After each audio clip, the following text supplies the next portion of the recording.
Bài phát biểu kết hợp tường thuật sự kiện và bình luận, tổng hợp nội dung bạn cung cấp về Hội nghị Thượng đỉnh Tự do Tôn giáo Quốc tế IRF Summit 2025-2026, cùng bối cảnh chính trị Hoa Kỳ và các sáng kiến toàn cầu.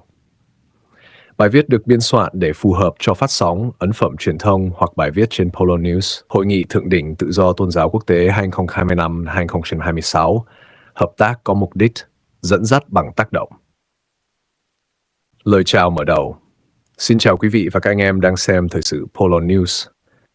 Hôm nay, chúng tôi hân hạnh gửi đến quý vị bản tin đặc biệt về Hội nghị Thượng đỉnh Tự do Tôn giáo Quốc tế, sự kiện thường niên lớn nhất trên thế giới về tự do tôn giáo và nhân quyền, được tổ chức tại Washington, D.C. với sự tham gia của First Christian Church, Mục sư Dao Blung Lao cùng nhiều tổ chức quốc tế bao gồm cả các phái đoàn đến từ Việt Nam, Campuchia, Myanmar, Nigeria, Ấn Độ và Trung Đông. Chủ đề năm nay là Open Quote, hợp tác có mục đích, dẫn dắt bằng tác động. Partner with purpose, lead with impact. Close quote. Hội nghị IRF Summit 2025-2026 không chỉ là gặp gỡ của các nhà lãnh đạo tôn giáo, chính trị và xã hội dân sự, mà còn là một phong trào toàn cầu nhằm bảo vệ quyền tự do tôn giáo cho tất cả mọi người ở mọi nơi, mọi lúc. Phong trào toàn cầu vì đức tin và tự do. Hội nghị thượng đỉnh IRF được thành lập với sứ mệnh thúc đẩy và bảo vệ quyền tự do tôn giáo hoặc tín ngưỡng, FRB, Freedom of Religion or Belief, vốn được xem là một trong những quyền cơ bản nhất của con người theo Tuyên ngôn Nhân quyền Liên Hợp Quốc năm 1948.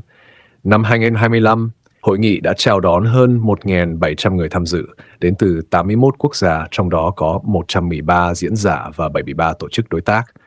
Đây là minh chứng cho sức mạnh lan tỏa của phong trào quốc tế vì tự do tôn giáo. Các đại biểu đến từ nhiều nền văn hóa, tôn giáo khác nhau: Cơ đốc giáo, Hồi giáo, Phật giáo, Ấn giáo, Bahá'í, Do Thái giáo và cả những người vô thần Phật cùng nhau khẳng định rằng tự do đức tin là cốt lõi của hòa bình và công bằng toàn cầu.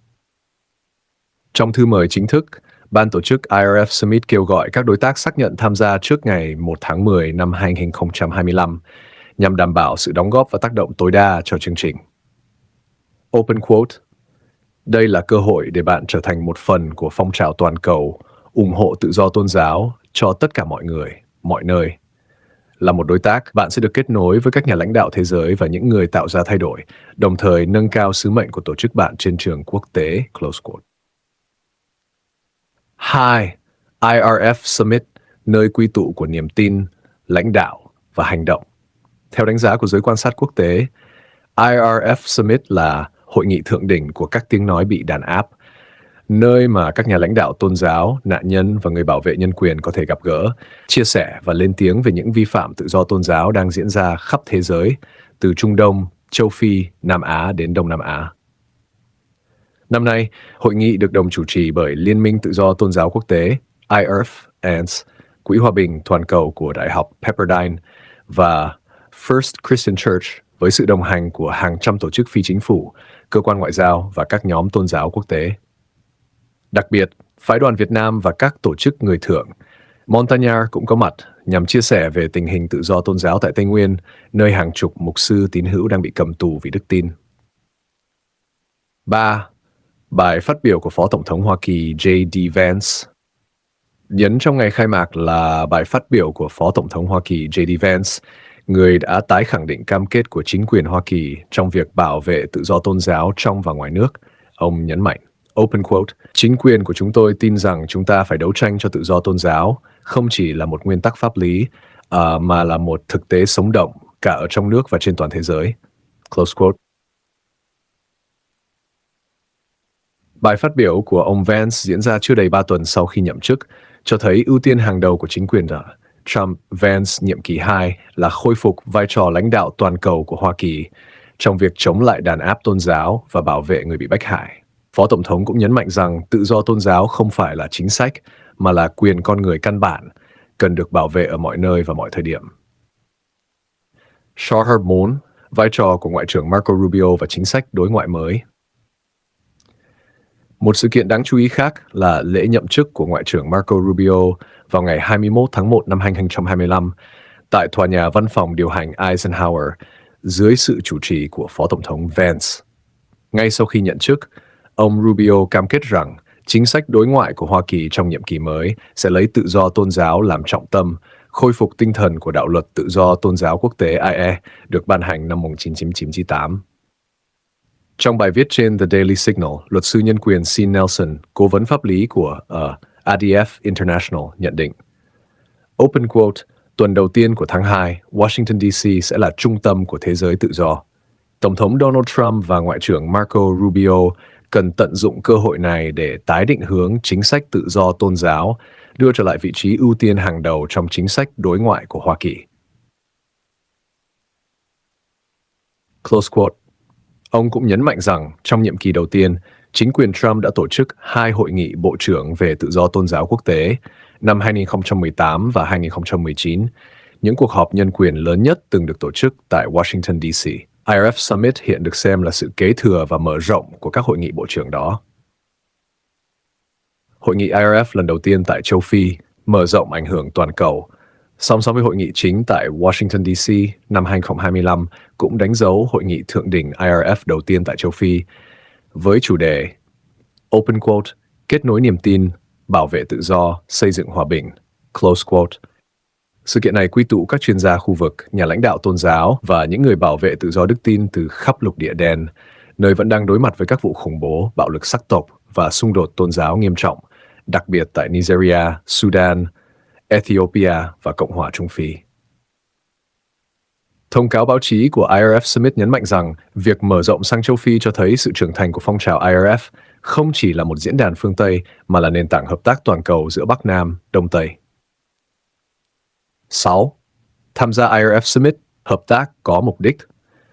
Theo ban tổ chức, các đối tác và nhà tài trợ được mời xác nhận trước ngày 1 tháng 10 năm 2025 để được ghi danh trong chương trình chính thức và có quyền tham gia vào các phiên thảo luận đặc biệt. Các quyền lợi của đối tác bao gồm tham dự hội nghị đối tác lãnh đạo tôn giáo toàn cầu Leaders Forum, gặp gỡ trực tiếp các quan chức Hoa Kỳ, thành viên quốc hội và các tổ chức quốc tế, trình bày các sáng kiến, dự án và đề xuất hợp tác trong diễn đàn tác động toàn cầu Global Impact Forum. Cơ hội truyền thông quốc tế và ghi nhận trong các ấn phẩm chính thức của IRF Summit. Open quote. Đây là cơ hội để bạn kết nối, chia sẻ tầm nhìn và cùng nhau hành động để bảo vệ tự do tôn giáo, nền tảng của mọi quyền con người. Close quote. Các tổ chức như First Christian Church, Đạo Blung Hla Fellowship, Montagnard Refugee Organization và United Montagnard Organization UMO đều đã đăng ký trở thành đối tác chính thức của IRF Summit 2026, góp phần đưa tiếng nói của người Thượng Tây Nguyên và các cộng đồng bản địa Đông Nam Á ra thế giới.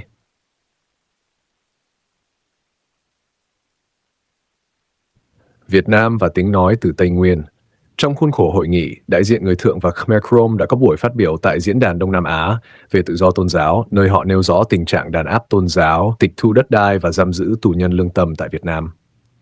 Các tổ chức quốc tế ghi nhận rằng, từ năm 2021 đến 2025, Việt Nam đã bắt giữ hơn 100 người Thượng tại các tỉnh Gia Lai, Đắk Lắk, Kon Tum với cáo buộc phá hoại chính sách đoàn kết hoặc lợi dụng tôn giáo để chống phá nhà nước. Báo cáo tại IRF Summit trích hoặc ủng hộ tự do tôn giáo. Những vụ việc này được trình bày như bằng chứng về vi phạm nhân quyền có hệ thống, đi ngược lại với các cam kết quốc tế mà Việt Nam đã ký kết, bao gồm ECCPR và Tuyên ngôn Nhân quyền Liên Hợp Quốc. 8. Tự do tôn giáo không chỉ là quyền mà là nền tảng của nhân phẩm. Tự do tôn giáo, freedom of religion or B4B, là trụ cột của mọi xã hội dân chủ. Khi quyền tự do tín ngưỡng bị tước đoạt, những quyền khác như tự do ngôn luận, hội họp hay tự do báo chí cũng nhanh chóng bị đe dọa. Phó Tổng thống J.D. Vance phát biểu tại hội nghị, Open quote, chúng ta không thể nói về nhân quyền nếu bỏ qua tự do tôn giáo. Khi một người bị bắt chỉ vì tin vào Đức Chúa Trời, đó không chỉ là sự xúc phạm đức tin mà là sự trà đạp lên phẩm giá con người. Close quote. Tự do tôn giáo không có biên giới. Từ những tín đồ Cơ đốc bị tù tại Trung Quốc, người Hồi giáo bị đàn áp ở Myanmar, đến các nhà sư Khmer Krom bị giám sát ở Việt Nam, tất cả đều chia sẻ một tiếng kêu chung, quyền được tin, quyền được sống đúng với niềm tin của mình. 9. IRF Summit, từ đối thoại đến hành động. Từ những năm 2018 đến nay, IRF Summit đã trở thành nền tảng hành động đa phương, giúp thúc đẩy chính sách quốc tế về tự do tôn giáo, xây dựng mạng lưới các nhà vận động nhân quyền và tổ chức tôn giáo độc lập, tạo không gian an toàn cho nạn nhân và nhân chứng chia sẻ câu chuyện của họ, kêu gọi các quốc gia chịu trách nhiệm trước cộng đồng quốc tế.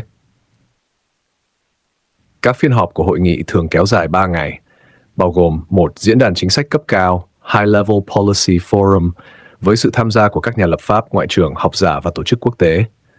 2. Diễn đàn cộng đồng đức tin, Faith Communities Forum, nơi đại diện các tôn giáo trình bày những thách thức của họ. 3. Phiên nhân chứng của tự do, Witness of Freedom, nơi các nạn nhân của đàn áp tôn giáo chia sẻ câu chuyện cá nhân. 4. Buổi cầu nguyện liên tôn, Interfaith Prayer Hymn, biểu tượng cho sự đoàn kết vượt qua khác biệt. 10. Từ Washington đến thế giới, hành trình tiếp nối.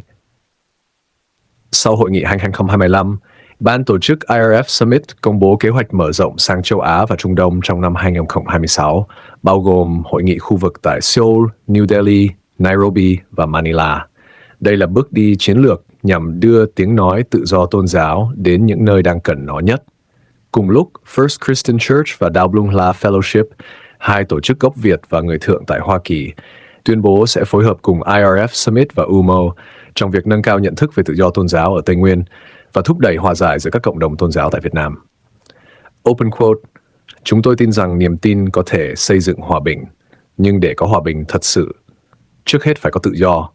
Mục sư Đào Blung La phát biểu trong buổi cầu nguyện liên tôn tại hội nghị. Close quote. 11. Thông điệp từ Washington, D.C. Niềm tin, hy vọng. Hành động IRF Summit 2025-2026 khép lại trong không khí trang trọng và xúc động.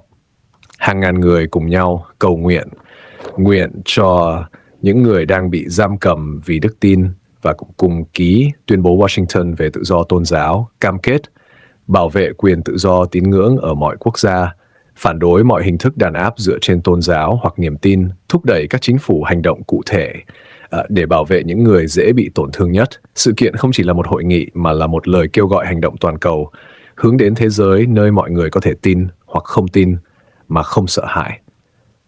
12. Kết lời.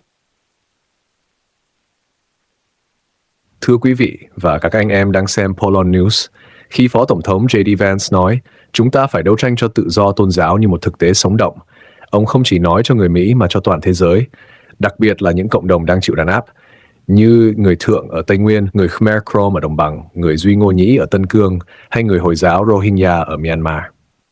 IRF Summit 2025-2026 vì thế không chỉ là diễn đàn chính trị, mà là biểu tượng của niềm tin, sự đoàn kết và trách nhiệm chung của nhân loại.